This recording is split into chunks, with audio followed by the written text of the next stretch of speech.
There is a town at 78 degrees north. It sits closer to the North Pole than to Oslo.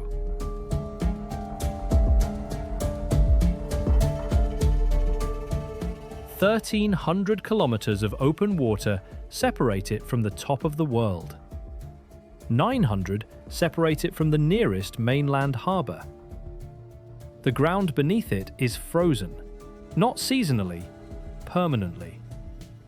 In the hills above the houses, the frozen layer runs more than 500 meters deep.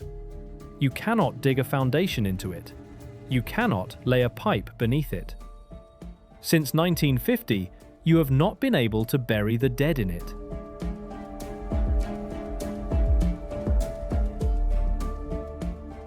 And the sea in front of that town does not freeze. Not in December, not in February, not in the long black middle of the polar night, when the sun has been gone for 11 weeks and the valley air sits at -30. The fjord stays open. Ships come in. This is the strangest fact about the far north, and almost nobody knows it. The water off this coast is the northernmost year-round ice-free water in any ocean on Earth.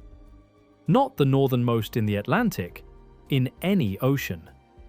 Greenland, 1,000 kilometers to the south, locks itself in ice. Northern Siberia, at the same latitude, sits under a meter of it for 8 months. Here, at 78 degrees, the harbour stays wet. Both of these things are true at the same time. The ground is too frozen to bury a body. The sea is too warm to freeze. And in the narrow space between those two facts, more than 2,000 people live. There is a school, a supermarket, a university, a brewery, a hotel with a wine list. There are no trees. There are no roads out of town. There is a rule that you carry a rifle when you leave it. Nobody was born here, not in the sense that anyone means it. There is no indigenous population on these islands. There never was. Every human being who has ever stood on this ground, arrived by sea or by air, looked at it and decided to stay. The question is not how they survive. The question is why they came at all, and why they are still here. The answer is not courage. It is not endurance. It is not the kind of story people tell about the Arctic. The answer is a current, a coal seam, and a piece of geology that was doing something else entirely 380 million years ago on the other side of the planet. This is Svalbard. Start with the water, because the water is why anything else is possible. Warm salt water leaves the tropical Atlantic and moves north.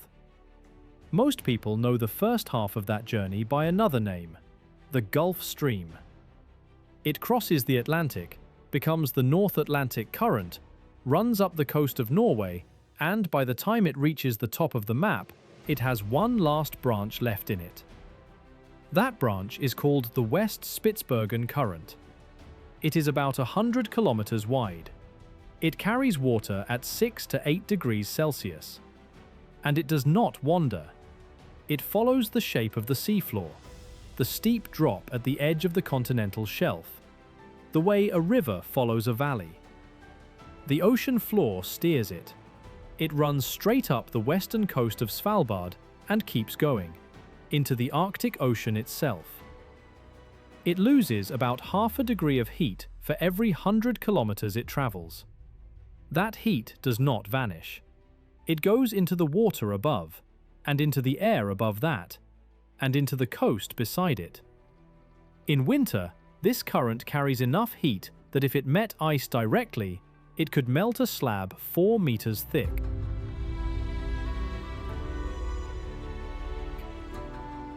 The result is a number that does not look real. Western Svalbard runs 5 to 10 degrees warmer than every other patch of land on its latitude. The average year in the main fjord comes in around -7.5. Deep winter in the town averages around -14.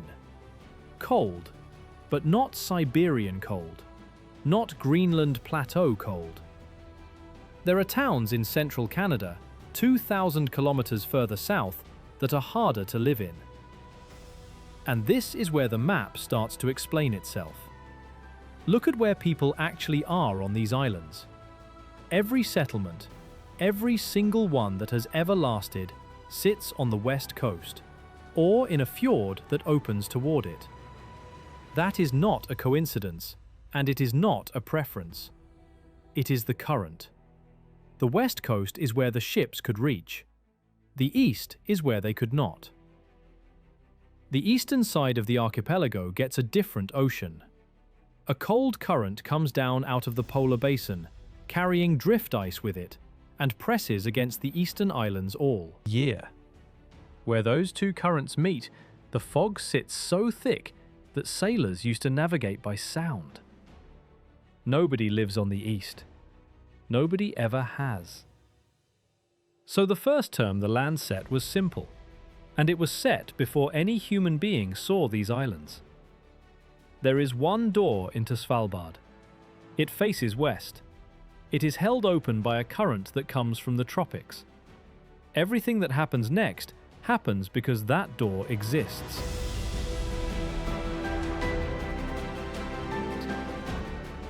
Isfjorden is the largest opening on that coast. A drowned valley, more than 100 kilometers deep, branching inland into a hand of smaller fjords. The name means ice fjord. It is one of the few things here that no longer describes itself. Warm Atlantic water spills off the shelf and pushes into it. In the last 2 decades, it has pushed further and stayed longer, and the winter ice that used to seal the inner arms now forms late, thin, or not at all. But the fjord was always the exception. Even a century ago, when the ice came reliably, Isfjorden opened earlier than anywhere else at this latitude and closed later. That was the window. 3, 4, 5 months a year when a ship with a strengthened hull could get in, unload, and get out. Everything anyone has ever built on Svalbard was carried through that window. Every plank, every stove, every rail, every rivet, every sack of flour. There is no local timber. There are no trees on these islands at all. There is no farmland. There is no soil worth the name. There is nothing here that a settlement needs except 2 things, and both of them are geology. The first is water, frozen and stacked in the mountains. The second is coal, lying so close to the surface that in places you can walk up to a cliff and put your hand on it. Which is what happened, long before anyone thought about staying. The shape of the land itself is the record of what made it. 60% of Svalbard is under ice. Not snow, ice. Glaciers and ice caps that have been grinding the archipelago down for millions of years, scooping the valleys square-bottomed, shearing the mountains into the flat-topped, layered blocks that stand over every settlement. Those layers are why the coal is visible. Ice stripped the rock above it and left the seams exposed along the valley walls like a line drawn in charcoal. The glaciers dug the harbors. The glaciers uncovered the fuel, and the current kept the harbors usable.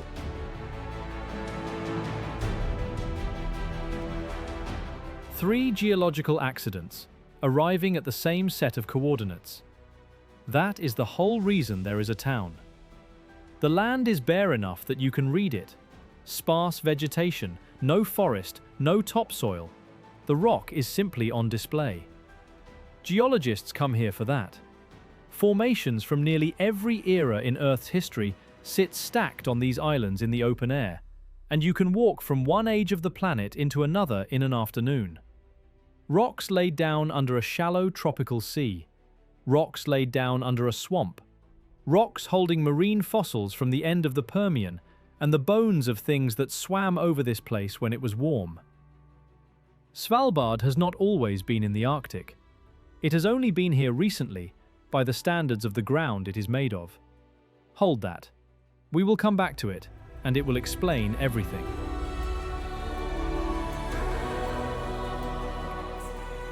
Now, life. There is an animal here that is the wrong shape, and it is the wrong shape for a very specific reason.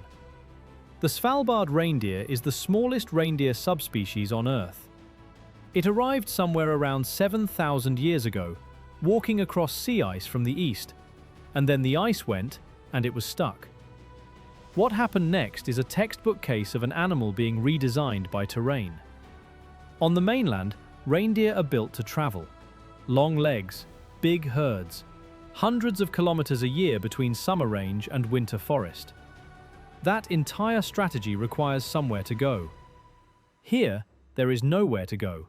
No forest to shelter in. No richer valley over the pass. The next valley is the same valley. So the reindeer stopped moving. And once it stopped moving, the legs were no longer an asset. They were a heat leak. Legs have thin skin, little fat, and blood vessels close to the surface. They bleed warmth into the air. So the legs shortened, the ears shortened, the tail shortened, the head shrank and rounded. The body thickened and packed on fat until the animal looked less like a deer than a barrel with a face. It can still run at 60 kilometers an hour. It almost never does. It stands on windswept ridges where the snow blows thin, and it eats moss and lichen that no other deer would bother with, and it burns as little as it possibly can. It even rebuilt its clock. For 4 months a year, there is no sunrise here, and a body that keeps a 24-hour rhythm in permanent darkness is a body wasting energy on a schedule that means nothing. So the internal clock loosens. Through the dark months, the animal grazes and sleeps in short cycles with no reference to day at all. Look at that list again. Stay put, insulate, cut the extremities, shed the daily rhythm, store fat in the light season and spend it in the dark one. That is not just how the reindeer lives here. It is, almost item for item, how the people do.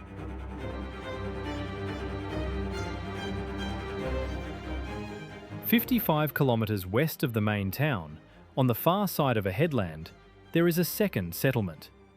It is Russian. Around 300 people. Cyrillic signs, Soviet-era apartment blocks, a bust of Lenin in the square, the northernmost one in the world. There is no road to it. There is no road to it because there is no road to anywhere. Svalbard has almost no roads outside the settlements themselves. Building a road across permafrost means building a heated wound in ground that must stay frozen, and the ground here does not forgive that. So the settlements are islands within an island. In winter, you go by snowmobile, across frozen valleys and over a glacier. In summer, when the snow is gone and the ground is soft, that route closes and you go by boat, around the coast, the same way the first ships came. 2 towns, 55 kilometers apart, connected by weather. And the reason there are 2 towns at all is that there are 2 coal basins. Barentsburg exists because a seam runs out under that fjord. That is the entire origin of the place. A Dutch company opened it in 1920. Soviet interests bought it in the 30s, and it has been mining ever since.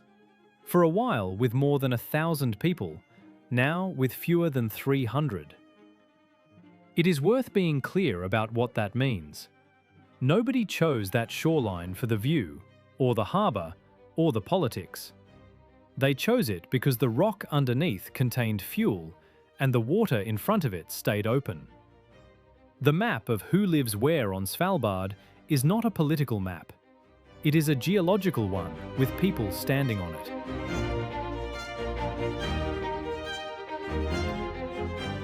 Between the 2 towns, on cliffs facing the sea, there is a sound in summer that carries for kilometers. It is not one bird, it is millions. Little auks nest in the scree slopes of western Svalbard in colonies that are hard to hold in the mind. Dense enough that a single mountainside can hold hundreds of thousands of breeding pairs. They are small, black and white, fast, and they spend their days out over the cold water, catching tiny crustaceans in the plankton layer. Then they come back to the slope, and they do the thing that changes the island. They bring the sea onto the land. Every one of those birds is carrying nutrients out of the ocean and depositing them on bare rock. Nitrogen, phosphorus. Over centuries, the scree beneath a seabird colony becomes something Svalbard otherwise does not have: fertile ground. So, if you fly over the western coast in July, you can find the bird cliffs without seeing a single bird. You look for green. In a landscape of grey gravel and brown moss, the slopes under the colonies are vivid.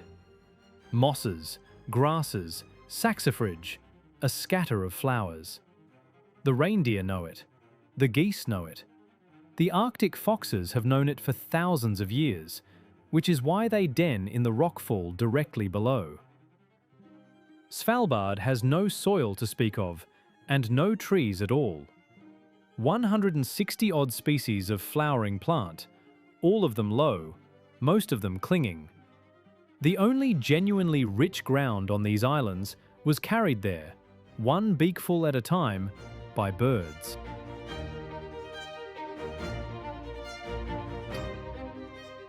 Now go inland, up the main valley, away from the water. The valley floor is a strange surface. Braided riverbeds that are dry gravel for most of the year and a brown flood in July. Low terraces, frost-patterned ground, polygons and stripes and mounds pushed up from below by ice working in the soil. And underneath all of it, the ground is frozen solid and has been for thousands of years. Near the coast, the frozen layer might be 100 meters thick. Up in the highlands it passes 500. Only the top meter or so thaws in summer, and that thin skin, the active layer, turns to sodden mud over concrete. This is the fact that governs every building decision anyone has ever made here. You cannot build a normal foundation, because a normal foundation puts a warm mass on top of frozen ground. The ground thaws. The ice inside it melts. The volume drops. The building sinks, and it sinks unevenly, and it tears itself apart. So nothing here sits on the ground. Buildings stand on piles driven deep into the permafrost, with a gap of open air underneath so the cold can circulate and the frozen layer stays frozen. Walk through the town and you can look straight under the houses.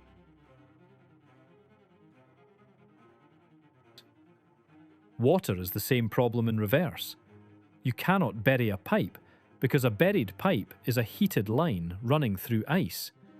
It would thaw a channel around itself and then break. And a pipe on the surface in a place that reaches -30 freezes solid. So the pipes run above ground, boxed and insulated and heated, threading between the buildings on low trestles like a second street plan laid over the first. Water in, waste out. All of it visible. Roads are built on thick raised beds of gravel to hold the warmth of the surface away from the ice below.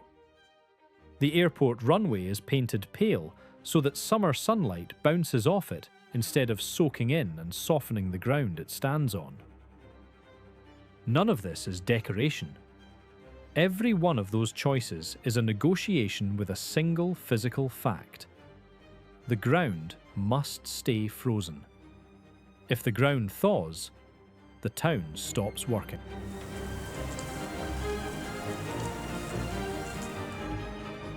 And then there is the light, which is the other thing the latitude decides. At 78 degrees north, the sun does not set and rise so much as arrive and depart. It goes below the horizon in the middle of November and does not come back above it until late January. That is the true polar night, roughly 100 days with no sunrise at all, and for the deepest 10 weeks of it, no meaningful difference between noon and midnight. Even then, the town waits longer because the mountains are in the way. The sun clears the horizon weeks before it clears the ridge, so the first disk of actual sunlight does not land on Longyearbyen until the first week of March. Then it reverses completely. From late April to late August, the sun does not set. Not low, not briefly. It circles the sky without touching the horizon for 4 straight months. One place, a third of the year in darkness, a third in unbroken daylight, and 2 short hinges of ordinary days in between. Everything organises around it. Construction work, field work, and shipping compress into the light season. The dark season is when the town turns inward, and the archipelago's clearest, driest winter skies make it one of the best places on the planet to watch the aurora, including at what the calendar insists is midday. Which brings us to the cemetery. It is a small slope above the town, a row of simple white wooden crosses, and it has not accepted a new grave since around 1950. In October 1918, the influenza pandemic that killed tens of millions of people worldwide reached Svalbard on a coal ship. 7 young miners died within days of arriving. They were buried on that slope, in the frozen ground, and the town moved on. Decades later, it became clear what the ground had done with them. Permafrost does not permit decay. Bacteria need liquid water and warmth to break a body down, and there is neither. The bodies had not decomposed. They were, in the plainest sense, still there. And so was whatever had killed them. In the late 1990s, a research team came to that hillside with permission from the families and from the town. They worked under a sealed tent. They took tissue from the miners' remains, and they recovered genetic material from the 1918 virus itself. Material that helped researchers reconstruct what that pandemic had actually been. 80 years dead, and the ground had kept the evidence intact.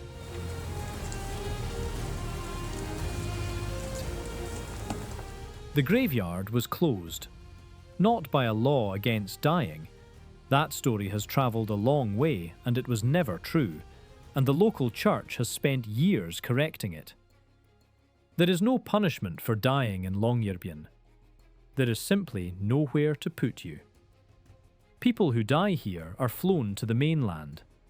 There is a hospital in town, but no facilities for long-term care, and no maternity ward.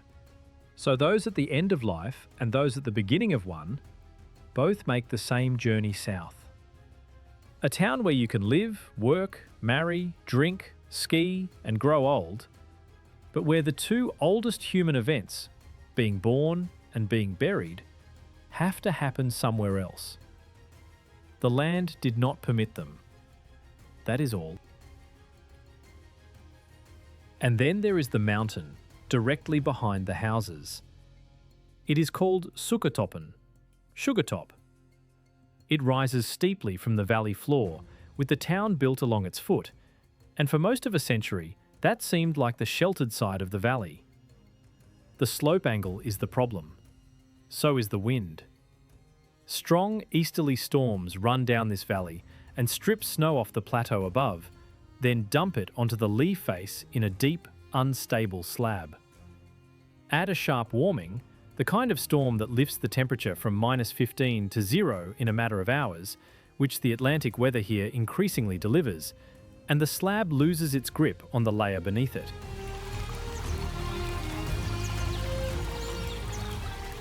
On the morning of the 19th of December 2015, in the middle of the polar night, that slab released. It came down through the row of houses at the base of the mountain. 11 homes were pushed off their foundations and destroyed. One was carried 80 meters. 9 people were buried. 7 were dug out. 2 died, a man and a 2-year-old girl. 14 months later, in February 2017, the same mountain face did it again and took 2 apartment buildings with it. Nobody was hurt the second time. What followed was not a rebuild, it was a retreat. Surveyors mapped the run-out zones, and the town condemned 144 homes, roughly 1 in 10 of everything it had. Steel and granite barriers went up across the lower slope of Sukhothopin. A local avalanche warning service was set up, with snow sensors on the mountain and observers reading the pack every day through the dark. And the new housing went up somewhere else, out on the flat, open ground, away from the foot of the slope, where the mountain cannot reach. The town did not win an argument with the mountain. It moved. There is a settlement further north still. Ny-Ålesund sits at 78 degrees and 55 minutes on a fjord that opens west into the same warm water. About 30 people through the winter, a few hundred in summer. It is the northernmost year-round community on the planet. It is also now not a town. It is an instrument. 1917. A Norwegian shipowner named Peter Brandel puts money into a coal seam on Kongsfjorden and builds a settlement around it. Barracks, a quay, a narrow-gauge railway from the mine mouth to the water. Men come north on the summer ships, work the dark months, and go home. The coal there was poor, and the ground was worse. Gas seeped through the seams. The company failed, was nationalised, kept going anyway.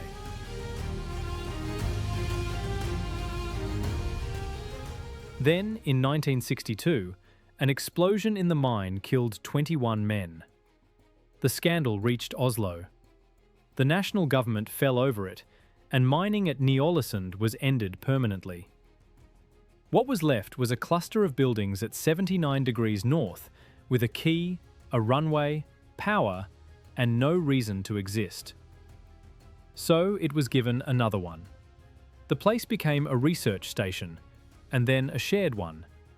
Norway, Germany, France, Britain, Japan, China, India, South Korea, Italy, and others now keep buildings there, measuring the same air, the same ice, the same water. The reason is the same reason the coal was there in the first place: location. Ny-Ålesund sits at the exact place where warm Atlantic water meets the Arctic Ocean. If the heat balance of the northern hemisphere shifts, it shifts here first, and it shifts here most. The instruments are on that fjord because the fjord is the sensor. A mining camp that failed became the place the world goes to find out what the ice is doing. The land offered coal, and it was not enough. Then the land offered a vantage point, and that was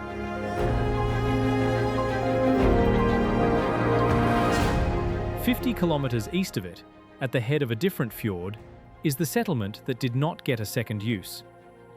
Pyramiden was Soviet, named for the pyramid-shaped mountain behind it, which held the coal. At its height, something like 1,000 people lived there, a cultural centre, a swimming pool, a hothouse growing tomatoes under lamps, grand piano hauled north by ship, all of it arranged along streets laid out with imported soil so that grass would grow. In 1998, the mine closed. The people left. And nothing happened to it. This is the part that catches people. An abandoned town in most of the world becomes a ruin in a decade. Damp gets in, wood rots, roots crack the concrete, weeds take the roads. Rot is biology, and biology needs warmth. Here there is no warmth, no rain to speak of, and no trees to send roots anywhere. The buildings stand. The paint fades. Books sit on shelves. The piano is still in the hall.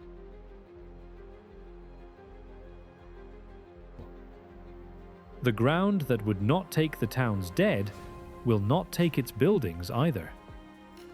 It is easy to look at Pyramiden and feel that the Arctic defeated it. That is not what happened. The Arctic is the only reason there is anything left to look at. The place did not fall. It stopped, and the cold held it exactly where it stopped.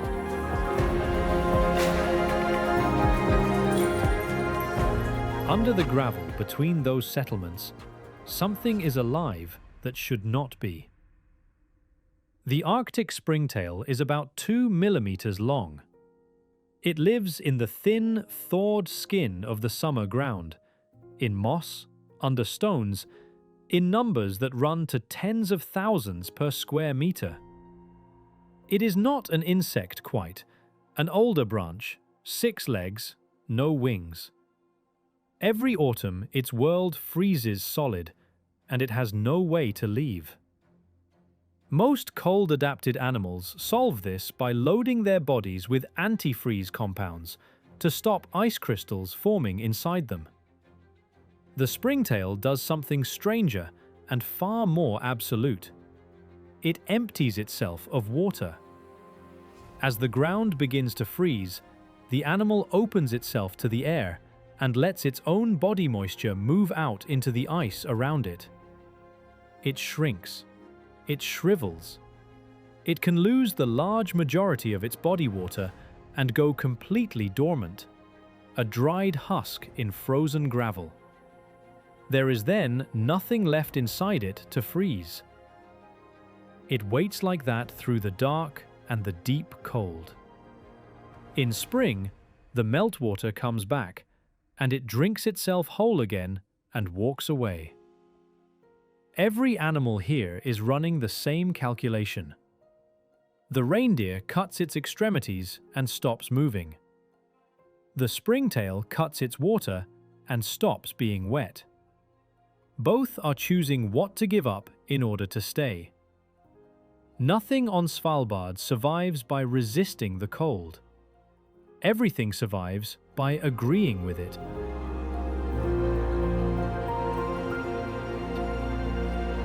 Which brings us back to the water in front of the town.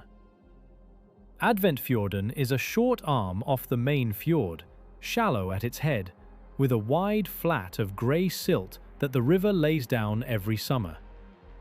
On the far shore, directly opposite the town, there is a scatter of old buildings and the skeleton of a cable car station, Hjorthamn, a mining camp from the 1900s that ran a cableway across to the loading quay. It is about 3 kilometers away. In a straight line, you can see it clearly. For most of the 20th century, getting there in winter meant walking. The fjord froze. People crossed the ice on foot, by dog sled, later by snowmobile, the way people cross a bridge.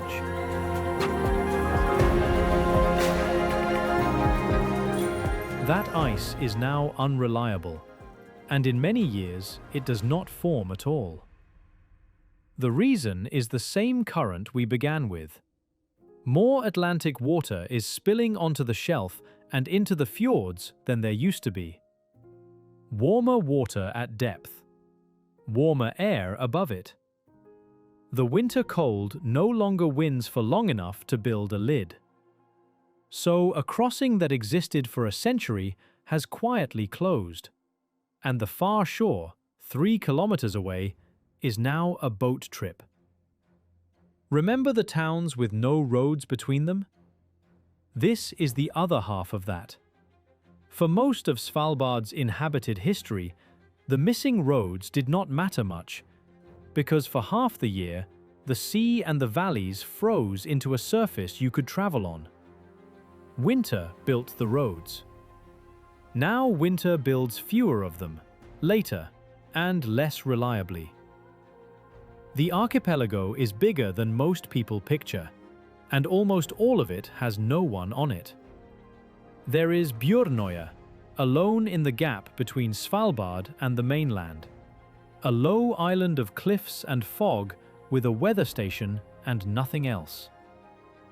There is Hornsund at the southern tip, where a Polish research station keeps about 10 people through the winter. There is Kong Karlsland in the east, closed to human traffic because it is one of the most important denning grounds for polar bears in this part of the Arctic. There is Kvitoya, which is essentially an ice cap with a coastline, and Prince Karls Forland, a long spine of mountains standing offshore like a breakwater.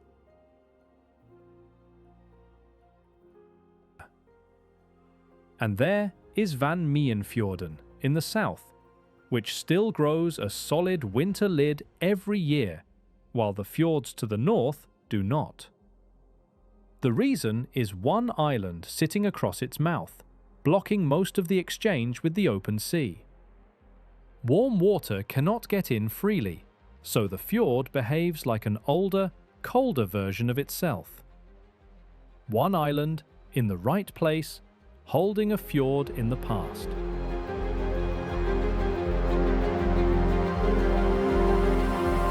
There was a fourth Norwegian settlement, and it is worth telling because of how it ended. Sverdruv sat at the head of a southern fjord, around 60 kilometers from the main town. A Swedish company started mining there in the 19-teens. Norwegian owners ran it for most of the last century. At its peak, it had an airstrip, a harbour, workshops, accommodation for hundreds of workers flown in and out on shift rotations. The coal there was good.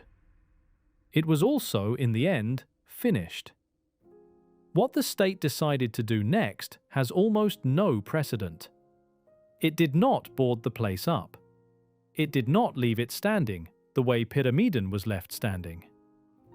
Norway spent the better part of a decade and hundreds of millions of kroner taking Sverdruv apart and carrying it away. Buildings removed, foundations pulled out, roads dug up, pipelines lifted, contaminated ground excavated and shipped south. The airstrip stripped back to gravel. Riverbeds reshaped to run where they would have run if nobody had ever interfered with them. The stated goal was to return the valley to something close to its original state. Documentaries about the Arctic usually reach for a particular story at this point. The story of human beings pushing into a hostile place and holding on.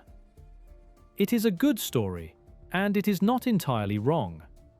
But it is worth noticing what it leaves out. At Sverdruv, a wealthy modern state looked at a working industrial settlement in the Arctic, calculated what it would cost to keep it, and decided the answer was to erase it and hand the valley back. Human presence here has always been conditional, not heroic, conditional. The land offers a reason to come, people come, the reason runs out, and the people go. What has changed is that we are now tidy about it.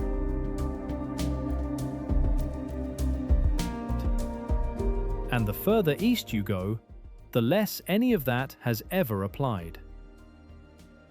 Nordaustlandet is the second largest island in the archipelago, and almost the whole of it is buried.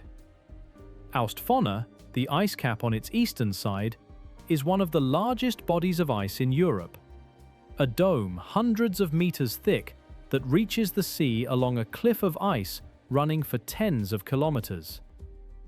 There is no settlement. There has never been a settlement. There is barely any land to settle on. This is the other Svalbard, and it is the one the latitude would predict. The cold current runs down this side, carrying drift ice out of the polar basin and pressing it against the coast for most of the year.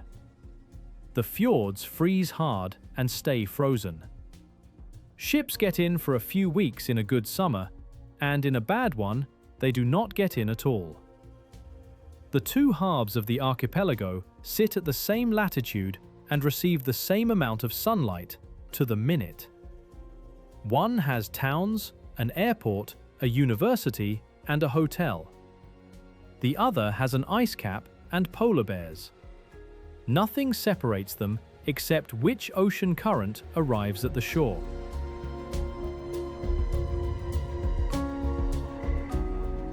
That is the whole thesis of this place, drawn on a single map. The Arctic did not decide that people could live on Svalbard. The Atlantic did. And the eastern ice is where the animal everyone associates with this place actually lives. There are roughly 3,000 polar bears in this region. There are fewer than 3,000 people. It is one of the few inhabited places on Earth where the largest land predator outnumbers the residents. But calling it a land predator is the mistake. The bear is not a land animal that tolerates ice. It is an ice animal that tolerates land. Almost everything it eats lives in the water and breathes at the surface. Ringed seals mostly. The hunting method needs a solid platform over deep water. A bear waits at a breathing hole or stalks a seal hauled out beside a crack. And it needs sea ice to do either. Without the ice, a bear is a very large animal standing on a beach, watching food swim past out of reach. So the bears follow the ice edge. In this region, that edge is not fixed.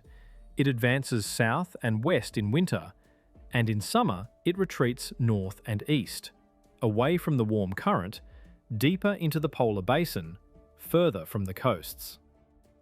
Females come ashore to den, digging into deep snowdrifts on the eastern islands. And the cubs are born in the middle of the dark season, tiny and blind, inside a chamber of packed snow.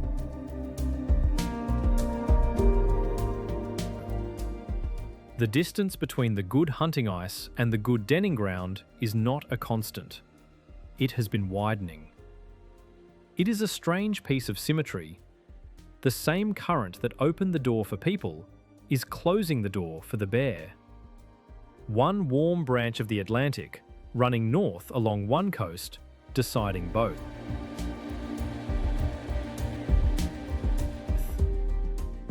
Everything so far has been an answer to half the question. We know why people can be here. The current holds the harbour open, the glaciers cut the valleys, the frozen ground holds the buildings up as long as it is respected. But none of that is a reason to come. Nobody sails to 78 degrees north because the harbour is convenient. Something had to be worth the journey. The first people who found these islands were not looking for a place to live at all. They were looking for whales. In the early 1600s, English and Dutch ships found bowhead whales in the bays of the northwest coast in numbers that must have looked inexhaustible. The bowhead is slow, floats when killed, and carries a blubber layer half a metre thick. For an industry that ran on whale oil, it was the ideal animal. They built rendering stations on the shore, furnaces, coppers, casks. The most famous of them, on a small island in the far northwest, was worked so hard through the season that the shoreline was black with grease and bone. Within a few generations, the bowheads of these waters were effectively gone. The population that filled those bays has never recovered to anything close to what it was. The stations were abandoned.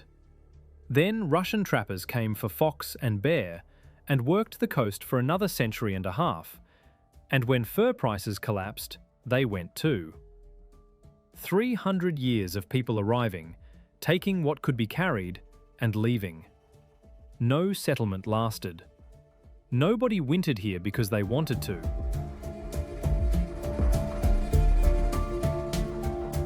But somewhere in those early voyages, an English whaler noticed something in the cliffs. Jonas Poole sailed these coasts in the 1600s, and among the notes he brought home was an observation that there was coal here. Black seams, visible in the rock, lying open along the valley walls. Nobody did anything with it. There was no reason to. Britain had coal. Europe had coal. Nobody was going to sail to the top of the world for a fuel they could dig up at home. The note sat there for nearly 300 years. And then the world changed what it needed. And one man came north to look at a mountain.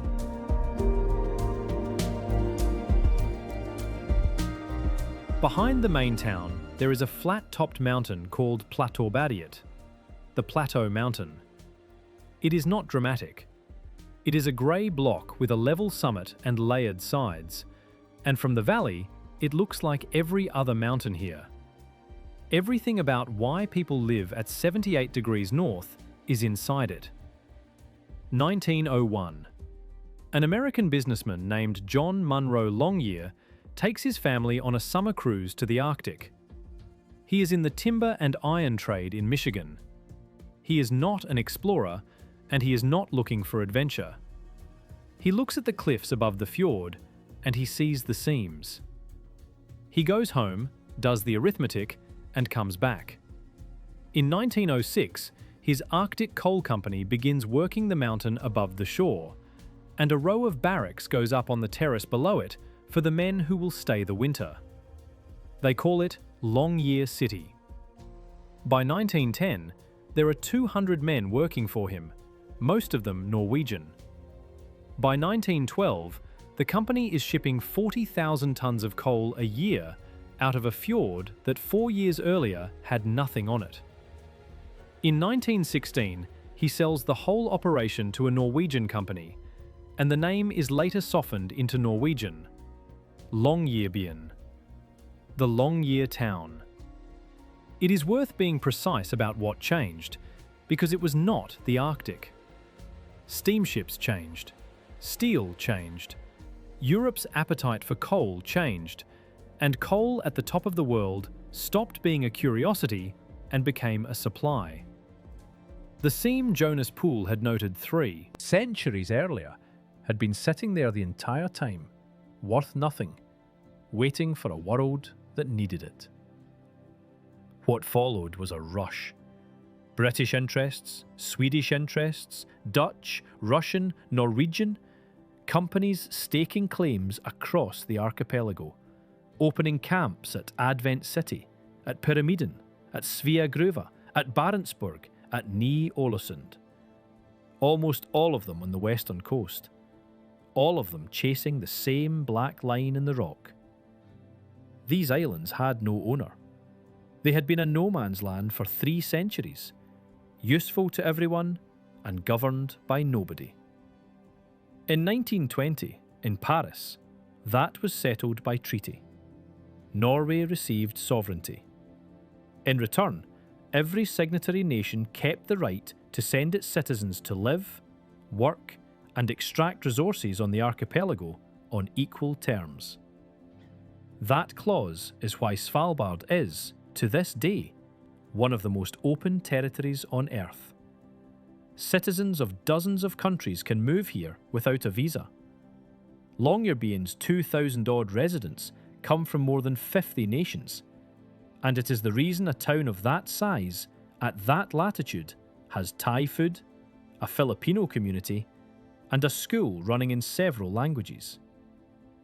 A coal seam produced a treaty, and the treaty produced a population.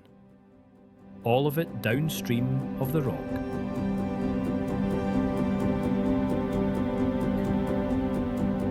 Now the deep answer. Why was the coal there at all? Svalbard has not spent its life in the Arctic. The rocks under the main coal basin were laid down roughly 60 million years ago, in warm, wet, forested lowlands beside a shallow sea.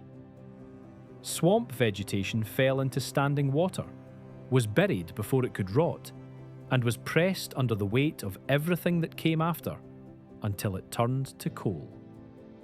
The seams that were mined above Longyearbyen are the compressed remains of forests that grew where there is now no tree of any kind. And that is the recent chapter. Go further down, into the older rock of the northern islands, and there are tree stumps standing where they grew. lycopod trees about 4 meters tall, packed so closely that the gaps between them are measured in centimeters. They are 380 million years old. The geologists who described them, Chris Berry and John Marshall, dated them to the late Devonian, the period when the first true forests were spreading across the planet and pulling carbon dioxide out of the atmosphere on a scale that changed the climate of the whole Earth. Those forests did not grow in the Arctic. When they grew, this rock was sitting on the equator. The plate it belongs to has since carried it roughly 80 degrees of latitude north. The ground that Longyearbyen is built on used to be a tropical swamp, and it walked here. Which means the fuel that put a town at 78 degrees north was made by sunlight that fell on this rock when this rock was somewhere else entirely. The Arctic did not provide the coal. The equator did. And the Arctic just happened to be where the delivery arrived.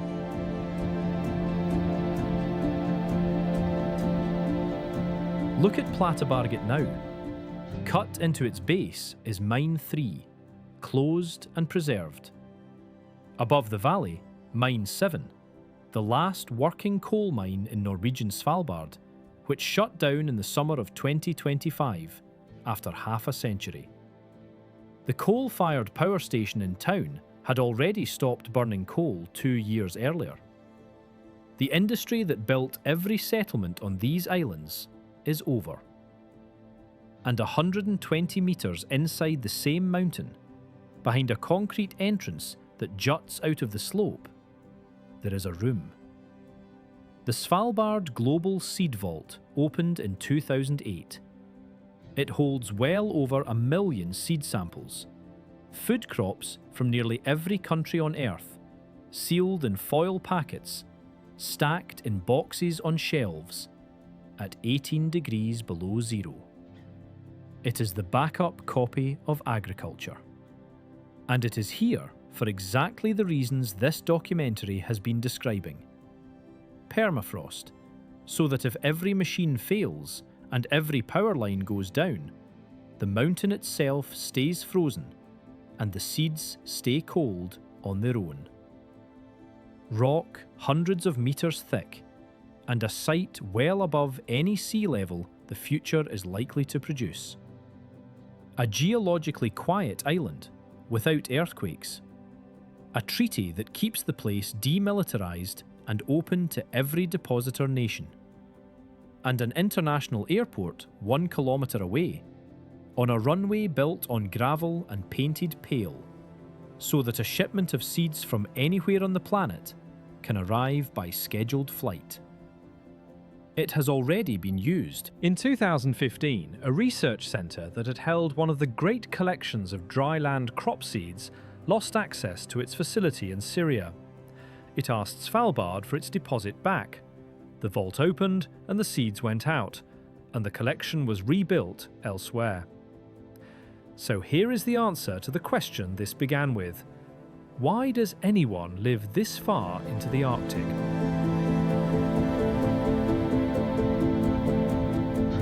Because one mountain on one coast held two things the outside world wanted badly enough to pay for the journey, and it offered them a century apart.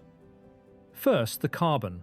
380 million years of stored equatorial sunlight pressed into seams and carried north by a moving plate, uncovered by ice, and left lying in a cliff face above a harbour that a tropical current refuses to let freeze. Then the cold.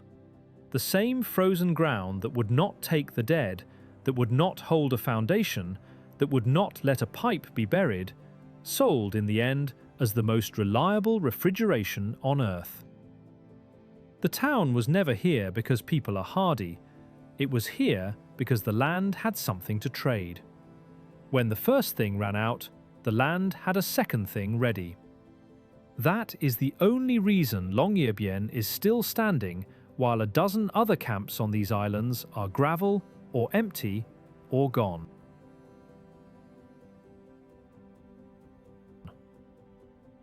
There is one animal on these islands that treats the whole Arctic as walkable.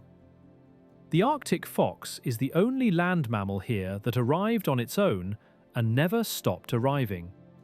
It crosses sea ice between land masses as a matter of routine.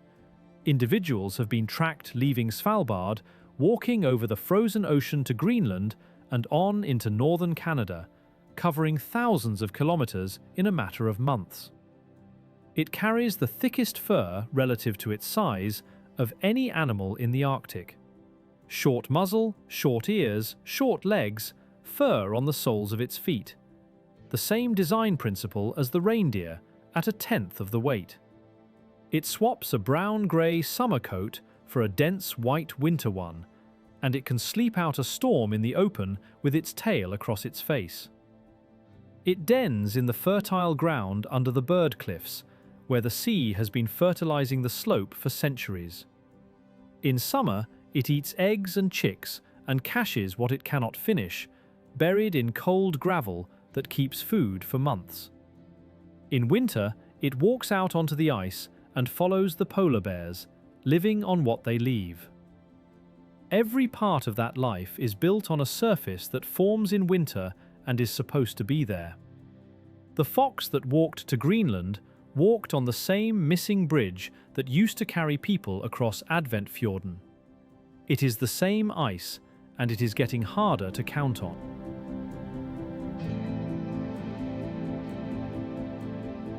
"20 kilometers from town, on a low hill called Jansenhaugen, there is a hole drilled into the permafrost with sensors down its length.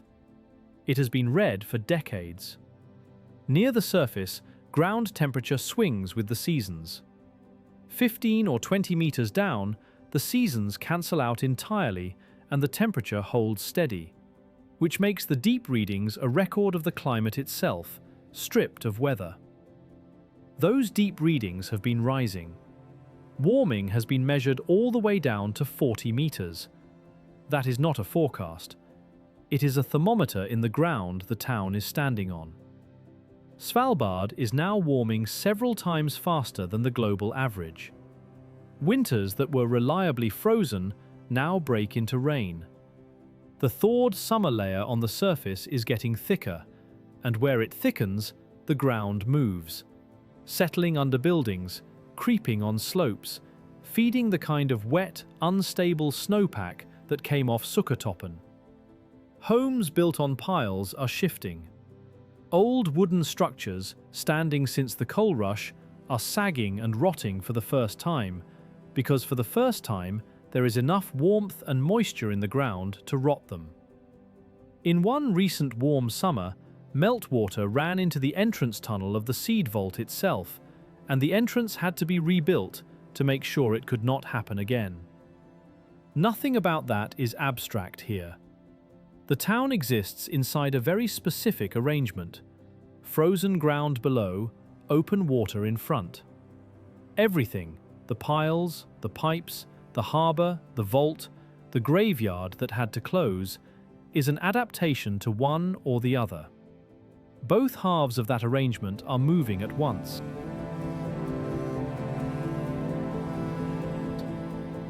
The ground that was too hard to bury the dead in is softening.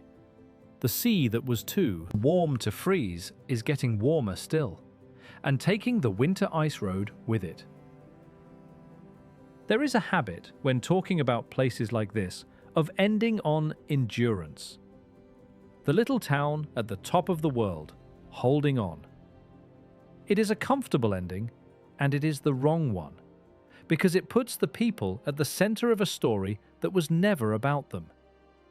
Nobody here bent the Arctic to their will. They read the terms and agreed to them. Build on stilts, run the pipes overhead, paint the runway, carry the rifle, fly the dying south, cross the fjord in winter and go around in summer. Take the coal while the coal is worth taking, and when it stops, sell the coal instead. Every one of those is a concession, and the concessions worked because the land was consistent. That is what is actually in question now. Not whether people are tough enough, they have never needed to be quite. Whether the terms hold still long enough to keep agreeing to them. The reindeer shortened its legs for a world with no forest and no reason to travel. The springtail dried itself out for a ground that freezes solid every autumn. The fox learned to walk on a sea that turns to floor in winter. The town put its houses on stilts, driven into ground that does not thaw. All four of them made the same bet, that the land would go on being what it has been. Svalbard was equatorial swamp once, and it has been high Arctic desert for a long time now, and neither of those was permanent. The rock has already crossed 80 degrees of latitude. It has been forest and seabed and ice sheet, and it will be something else again. 2,000 people are living on it during one particular arrangement of those conditions, and that arrangement has begun to move under them.